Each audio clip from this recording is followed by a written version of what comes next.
नमस्कार साथियों, एक बार पुनः आप लोग के बीच उपस्थित हूँ और आज एक बार फिर से हम लोग बात करेंगे बीपीएससी प्रधान शिक्षक पर। तो बीपीएससी प्रधान शिक्षक के डीएलएड खंड पर हम लोग चर्चा करेंगे। इकाई 2 पर आज हम लोग चलते हैं और इकाई 2 में चैप्टर है वृद्धि एवं विकास। वृद्धि और विकास को प्रभावित करने वाले कौन कौन से कारक हैं, वृद्धि क्या है, विकास क्या है, इस पर भी हम लोग चर्चा करेंगे। और इसकी प्रकृति क्या होती है, दोनों के बीच में अंतर संबंध कैसा होता है, इन सारे विषयों पर हम लोग चर्चा करेंगे और इससे बनने वाले प्रश्नों पर भी हम लोग चर्चा करेंगे। तो आगे बढ़ने से पहले आप सभी मित्रों से अनुरोध करूंगा कि जो भी मित्र चैनल पे नए हों कृपया करके चैनल को सब्सक्राइब अवश्य कर लेंगे, लाइक करें, शेयर करें। यह वीडियो आपके लिए बहुत महत्वपूर्ण साबित होने वाला है।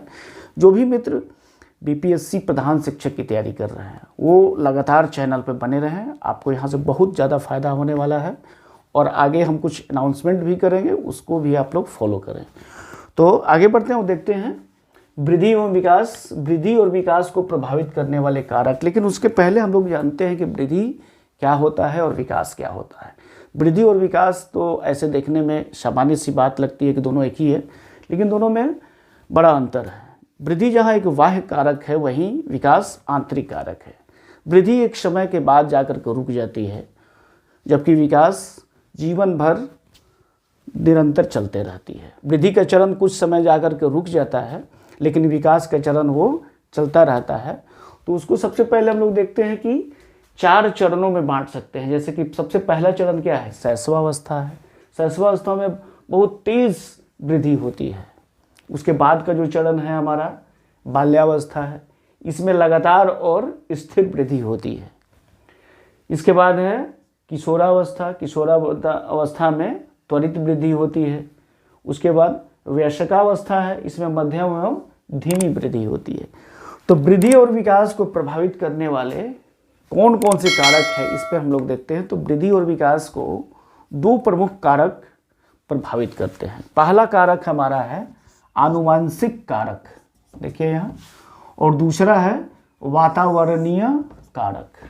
किस वातावरण में रहते हैं, आपका घर का वातावरण कैसा है, आपका समाज का वातावरण कैसा है, किस शहर में आप रहते हैं, किस लोगों के बीच में आप रहते हैं, तो उससे भी आपका विकास प्रभावित होता है।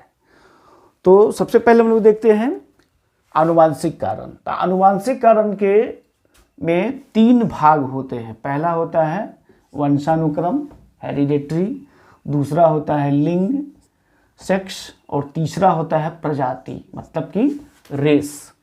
ये तीनों ही जो पार्ट है वो हमारा आनुवांशिक कारक के भाग हुए, वंशानुक्रम, लिंग और प्रजाति। तो यहाँ से प्रश्न बन सकता है आपके लिए कि वृद्धि और विकास के प्रभावित करने वाले 2 प्रमुख कारक कौन कौन से हैं। तो पहला कारक आपका क्या हुआ, पहला कारक हुआ आनुवांशिक कारक, और दूसरा कारक क्या हुआ, वातावरणीय कारक।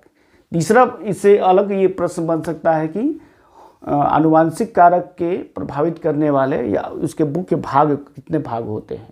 तो उसके 3 भाग होते हैं, वंशानुक्रम, लिंग और प्रजाति। जो दूसरा हमारा कारक है, दूसरा कारक हमारा क्या है, वातावरणीय कारक, जो कि वृद्धि और विकास को बहुत प्रभावित करता है। तो इसमें जो वातावरणीय कारक है, इसमें जन्म से पूर्व परिवेश की परिस्थितियाँ, अर्थात कि बच्चा जब गर्भ में होता है तो उसको किस तरह की परिवेश मिला है, किस तरह की परिस्थितियाँ मिली है। दूसरा है पोषण, तीसरा है शारीरिक विकार एवं रोग, बहुत इम्पोर्टेंट है। पोषण अगर अच्छा नहीं मिले तो वृद्धि तो होगा ही नहीं, विकास भी काफ़ी धीमी गति से होगी। इसके अलावा बुद्धि, 5वां है अंतःस्रावी ग्रंथियाँ, जैसे कि थायराइड ग्रंथियाँ हैं, प्यूटरी ग्रंथियाँ हैं, ये सब भी काफ़ी प्रभाव डालती हैं बच्चों के वृद्धि एवं विकास में।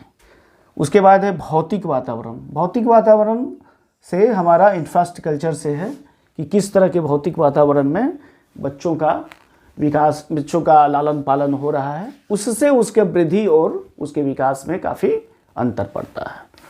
इसके बाद है अभिप्रेरणा। अभिप्रेरणा बहुत ही ज़रूरी है। बच्चों को हमेशा अगर हम डांटते रहेंगे, बोलते रहेंगे, उनको हमेशा नकारात्मक पुनर्बलन देंगे तो उसमें उनके वृद्धि और विकास में काफ़ी अंतर होता है।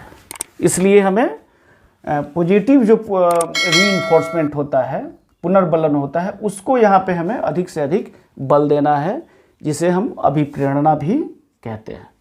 8वां है हमारा परिवार की सामाजिक एवं आर्थिक स्थिति। ये भी काफ़ी मायने रखता है कि परिवार की सामाजिक स्थिति क्या है, जिस समाज में रहता है उस समाज में उसकी स्थिति क्या है। भारत का समाज कई खंडों में बटा हुआ है, तो आप जिस समाज में रहते हैं उस समाज में आपकी स्थिति क्या है, इससे भी किसी भी बच्चे के वृद्धि और विकास में काफ़ी अंतर पड़ता है। इसके बाद है परिवार का वातावरण। परिवार का वातावरण कैसा है?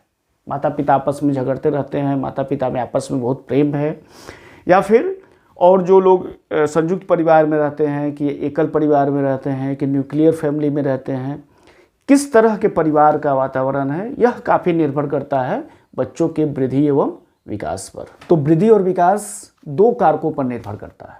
पहला आनुवंशिकी कारक और दूसरा वातावरणीय कारक। इन दोनों का वातावरण पर क्या प्रभाव पड़ता है, वृद्धि और विकास का वातावरण पर, इसको जानने के लिए इस आरेख को आप लोग देख सकते हैं।